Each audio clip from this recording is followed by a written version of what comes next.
Hey there, comic fans, it's Walt. Welcome back to my channel. Today I will review House of Penance by Peter Tomasi and Bertram. It's a very interesting graphic novel, a very unique one, but what I also want to reflect upon is the question why horror is so hard to do well in comics.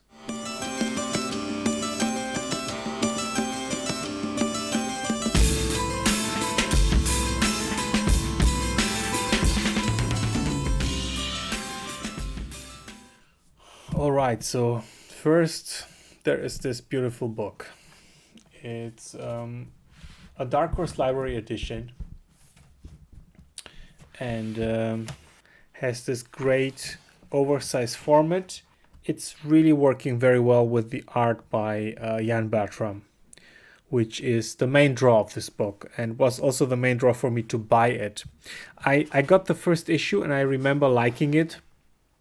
But now that I've read it for the first time in full, I couldn't remember anything about it. So shortly summarize the story. It's about this young woman, or not so young anymore.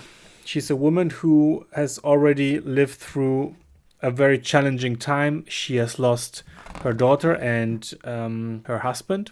Sarah Winchester, who is a historical figure. Her husband was the sole son of the Winchester dynasty who produced guns and rifles. And through his death, basically, she became the first 50% owner of this company. And she never coped with the death of her family, at least this is what the graphic novel tells us. She starts a project which is based on real facts. She starts to build a house. She hires people, no questions asked. They have to basically make a labyrinth out of her house so that the ghosts of the dead can find her. It's not the ghosts of her loved ones, but the ones who died through the rifles produced by her stepfather. As you can see, the real draw of this book is the incredible art by Bertram. Let me go back a bit because, you know, especially the first few pages are so fantastic. Those very, very thin horizontal panels,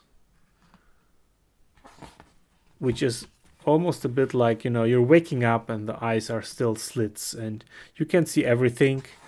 And then, boom, you get this great overview here, and also a very interesting change of perspective from this full range shot to this shot here.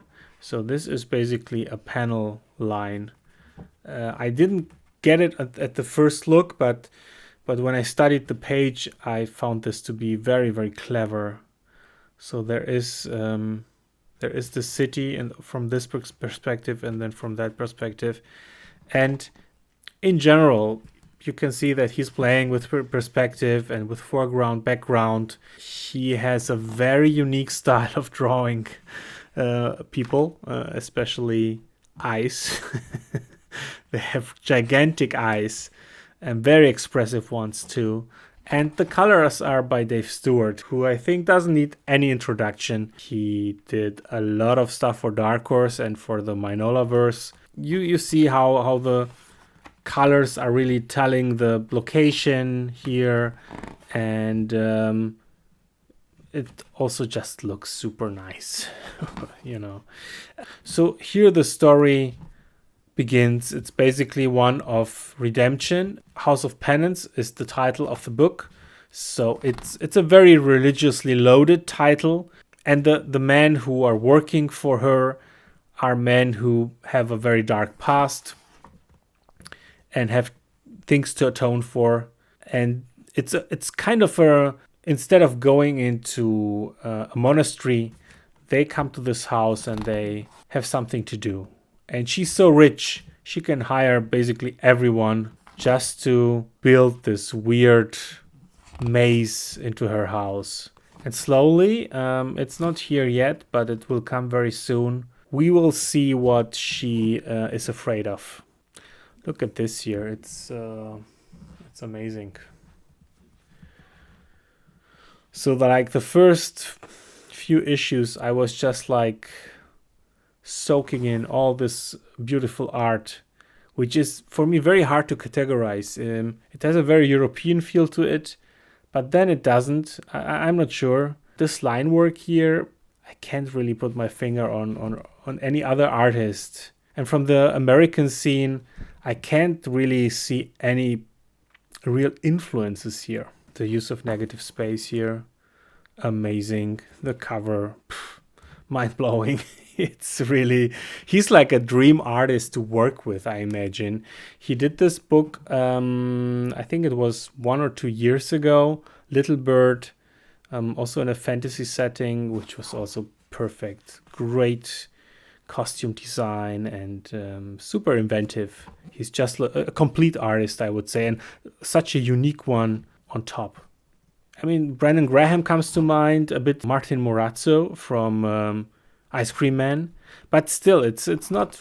They're cousins, maybe far cousins, but he is for me a super unique voice. Okay, so I was talking about things creeping in. So with the second issue, and from we see it here already in the trees, but maybe it's fruits, but they're red, and then something creeps out of the stone.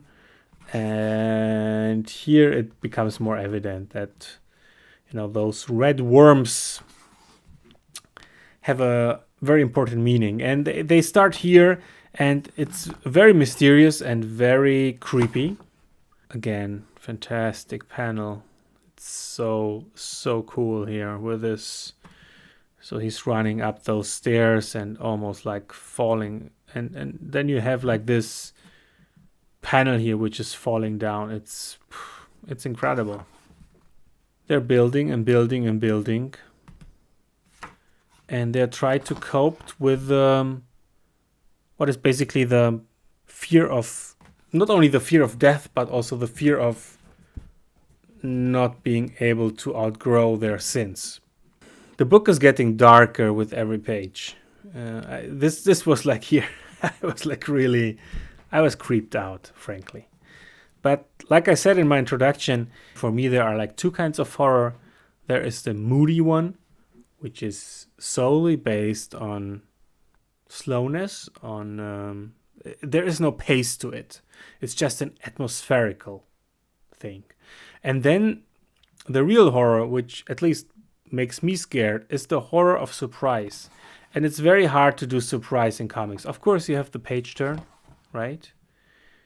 But it's not as bad as in the cinema. A movie dictates how time flows. A comic is the antithesis to that. A comic is, your hand directs how fast you soak it in, or you can look here, but you can also like just look away. Theoretically, you can do this in the cinema too, but the sound alone, because it's not the image so much as the sound which gives you the creeps. And on an atmospherical level, this here is one of the creepiest things I've ever seen, comics or not. But of course, it can't hold on forever. And it doesn't here. So all this world is introduced, all this creepiness, the red worms, which I can tell you is not worms, but it's blood. It's flows of blood, which are creeping from the other world into ours. So all this is established. And then, unfortunately, other than hyper amazing art, I'm such a fanboy of Jan Bertram. This is so cool. Look at this. But other than that, story-wise, it's not really moving forward. It's just getting deeper into it, and also getting a bit more melodramatic. Look at those hands. Those are like super creepy. And this looks like a little asshole in your hand, which is its very own kind of horror. I won't spoil everything for you. I will just say that the story, of course, it evolves. And Peter Tomasi is a versed author. He worked a lot on DC titles, mainstream ones like Detective, Super Sons, Batman, a lot of titles, Nightwing. I don't know them all. I was never completely sold on his writing. It was always a bit too formulaic for me. And I have to, this year started out very strong, a great concept.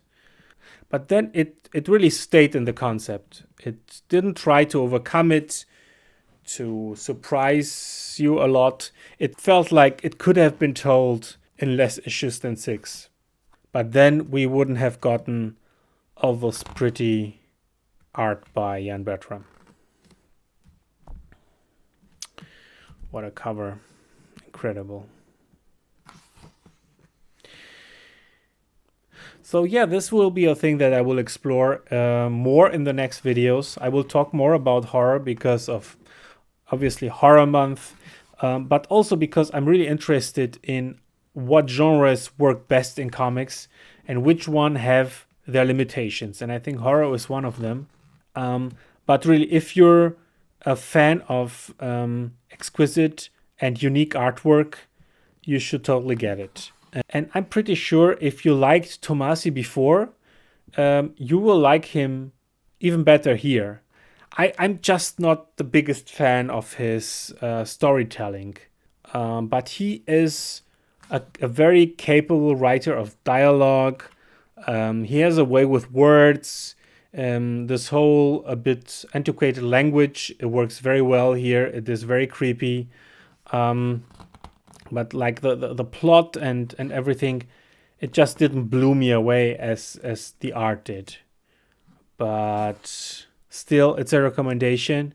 It's a unique book, and sometimes that's all that counts. So yeah, I won't show you everything. There is not a lot of back matter, unfortunately. So we have a little bit of sketches here, but only a few pages.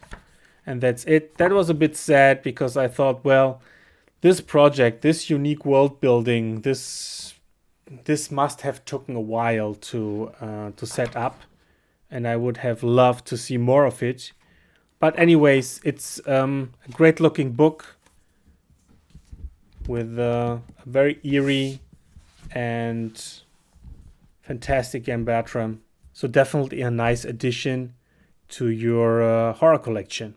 All right, thanks a lot for watching. Please, if you have read it, I would be very interested to hear your thoughts on it. Other than that, keep reading comics and see you soon. Bye-bye.